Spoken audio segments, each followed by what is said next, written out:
Well, this fourth season of Daredevil sure does exist, doesn't it? Okay, sorry. Jokes aside. This was not supposed to be a Marvelous May video, but because of unforeseen circumstances and allergies starting to kick my ass every year like they always do, it ended up getting delayed and delayed and delayed again and again all throughout last month to the point where I just said, you know what, screw it. I'm just going to throw it into May, get it done, get it over with, get it out of the way. Now, it's not because I was, dreading watching the show or anything. If you saw my last 3 season reviews of the Netflix original series of Daredevil, you would know that I was pretty positive on it. Yes, Season 2 was a disaster, but Season 1 and Season 3, some of the best stuff I've ever watched on television. No joke. So, now we have this. And I wanted to originally do it episode by episode to make it a little bit more substantial than the other reviews, but again, because of stuff that I wasn't expecting to happen, it ended up just becoming another overall season review just like the last 3. Now, I was pretty excited about this show because it's Charlie Cox returning as Daredevil, and it's pretty much a 4th season of the original Netflix series, but being done by Disney. But a part of me was scared that Disney was going to screw it up in some way, shape, or form, like they always do with these kind of things. Especially since their past few phases of Marvel, which we'll talk about throughout this month when we get there, they have not been very good. And you saw my Brave New World review, so you already know my thoughts about that. But this is one Marvel project that I did have faith in. It was bringing back the Netflix cast. It was going to continue the original series rather than be a straight-up reboot. And it was keeping the R rating. So, yeah, thanks, Deadpool. We have you to thank for that. So, with all that said, how did it all turn out? Well, my thoughts are a bit of a mixed bag. Is it good? Yes. Is it very good? Yes. Is it great? No. Is it as amazing as seasons 1 and 3 of the original series? No. But what I can tell you is that it is still very good. And it is better than the mess of season 2 of the original show. So, this is one that kind of falls in the middle. But, let's break it down step by step, shall we? What's up? What's happening? What's going on, everybody? Welcome back to Mr. Station, Mr. for anything and everything animation, including TV and movies. I'm your host, Jackson Small. Welcome to my review, my long-winded and very long-awaited review, probably, of the 4th season of Netflix's Daredevil, retitled Daredevil Born Again Season 1. I have a pretty long written review for this one that pretty much goes through all my thoughts on it in detail, and I'll try not to go into too many spoilers like I did with the other ones because they were out for a long time, while this one's relatively new. But I do have to spoil a few little story elements to try to construct an argument, so it's not going to be completely spoiler-free, but it's not going to be as upfront and in-depth as it was with the previous 3 season reviews, so with all that said, strap yourselves in. It's going to be another long one, but all I can say is I hope that you enjoy. Here we go. Here are my thoughts on Daredevil Born Again Season 1, because Season 2 is already in production. After Daredevil ended on Netflix, it was unclear what would happen next. Season 3 ended the series on a pretty high note, so where was there left to go? Well, thanks to Kevin Feige, they made that highly acclaimed show as well as all the other projects from that timeline, those being Jessica Jones, Iron Fist, Luke Cage, and Defenders, into parts of the MCU's official canon. But that alone wasn't enough, as they then used that opportunity to bring back Charlie Cox for numerous cameos and crossovers with other projects, such as Echo, which we'll talk about, She-Hulk, which I refuse to talk about because it's a massive piece of shit, Spider-Man No Way Home, which we've already reviewed, and most recently in the animated series Your Friendly Neighborhood Spider-Man, which I also already reviewed. all of which became highlights of each respective project. But as much as people loved these cameos that solidified Cox as Daredevil for the foreseeable future, easily one of the best decisions that Marvel's made in the past few years, they still wanted him to have his own project. However, at first, whether it was going to be a reboot or a continuation was left unclear. That is, until Disney and Marvel started dipping their toes into more adult territory with projects like Deadpool 3, X-Men 97, and Echo, getting a hard PG-13 or an outright R rating. And thus, they announced a brand new project known as Daredevil Born Again, and to everyone's relief, it was a return of the original Netflix series rather than a reboot, with the main players from that original series making their grand return to their respective roles, including, thankfully, Jon Bernthal's Punisher. Like, if they recasted him, I would have been pissed, because he's perfect for that role. As for me, though, while I was excited to see this excellent series making a big comeback, I was also terrified that Disney was going to absolutely ruin it by trying to tone everything down to try and make it more mainstream. However, from the first trailer alone, that fear was laid to rest, as it made sure everyone knew that it was staying R-rated. Thank goodness. And now that the entire first season of this revival is out in its entirety on Disney+, I sat down and watched it from start to cliffhanger. I'm not going to say end because it's not the end, because there's another season of this already in production. And my thoughts are a little mixed. Let's start with the positives first.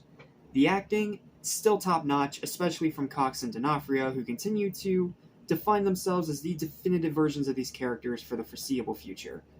The writing, it's still adult, it is still very mature, and it's still just as great as it's always been. The tone is gritty. It's not as gritty as the previous 3 seasons were, but it's still pretty dark. And I appreciate that Disney actually kept that intact. Speaking of things they kept intact, there's plenty of visceral blood and gore, especially one very, very brutal death in episode 9 that actually, believe it or not, tops that brutal car door decapitation from season 1. Yes, I am not joking. Like, absolutely brutal death. It will shock the hell out of you. The dialogue is sharper than ever. It's still the same tense cat and mouse game between Matt Murdock and Kingpin as it's always been, which is also good. Action is still mostly good, so it's not like it is in the other seasons, which we'll talk about, but it's still good for the most part. The cliffhanger is a literal jaw-dropper. I'm going to leave it at that because anything else is a spoiler, and that's technically supposed to be a pun. The emotional moments still hit hard. When this show wants to be emotional, it still really works, just like it did before. The runtime, while very long at 8 or 9 hours total, is still reasonable. Not to mention, it is the shortest of the 4 Daredevil seasons, because this is only 9 episodes instead of 13. So, that's a few less hours than the past 3 were. The pacing is still a slow burn, but it's not to the point of being egregious. And it does do a great job at continuing the narrative after the conclusion of Season 3. Like, it does leave a few things vague, but as far as a continuation of Season 3's ending, it's good. And it does a great job at continuing that narrative without it feeling forced. However, there's some pretty big bullet holes in its armor. The story, while good, does feel derivative of what past seasons have already done previously. You know, the whole cat and mouse game between Matt Murdock and Kingpin, which it is good, and they do try to give it a new layer by having Kingpin be the mayor of New York City. But a lot of it is much of the stuff that we've already seen done before, just slightly different. The new characters are very hit or miss, with some like White Tiger, rest in peace to his actor, being absolutely fantastic. That whole little saga, my favorite part of this entire show. No kidding. Like, no jokes. My favorite part of the entire show is everything to do with White Tiger. That's the best thing that they came up with for this series. and others like the Punisher cult being beyond forgettable, or the Anti-Vigilante Task Force, as Wilson Fisk calls it. It needs a new name. It's so long-winded. The cinematography is a bit rough at times, with shaky cam when it's not needed, or an obnoxious amount of slow-mo. That just becomes outright annoying. Like, I get it, sometimes slow-mo can be used effectively, but if it's used wrong, it just becomes obnoxious. The fight choreography, while visceral, doesn't have that same grit as the original 3 seasons did. With the exclusion of the one-take fight in the stairwell from Episode 1 against Bullseye, and the awesome battle in Matt's house in Episode 9 with him and Daredevil versus, well, these task force people.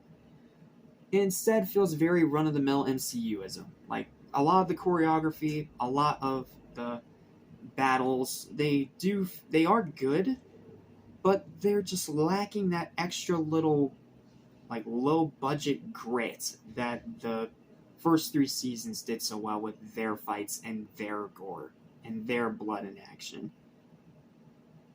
Just my opinion. The effects aren't great, with some pretty lazy CGI in spots. Like, they did do a lot of CGI to Daredevil when he's traversing around, and when he's like swinging around on his billy club, that makes sense, I get it. But if it's him just jumping around, you don't need that. You can easily do that practically, but I guess Disney had to cut a corner somewhere. Killing off Foggy that early on, while shocking, felt like a huge mistake. Like, I'm just going to say it right now, do not expect Karen or Foggy to be in this show very much. Like, Foggy, killed off in Episode 1. I'm just going to say, he's killed off in Episode 1 by Bullseye. And it felt way too early to do that, because at first it felt like a warm, comforting hug back to these 3 characters and their dynamic. And then they just kill off one of them. And then the other one disappears until the end of the series. Stupid.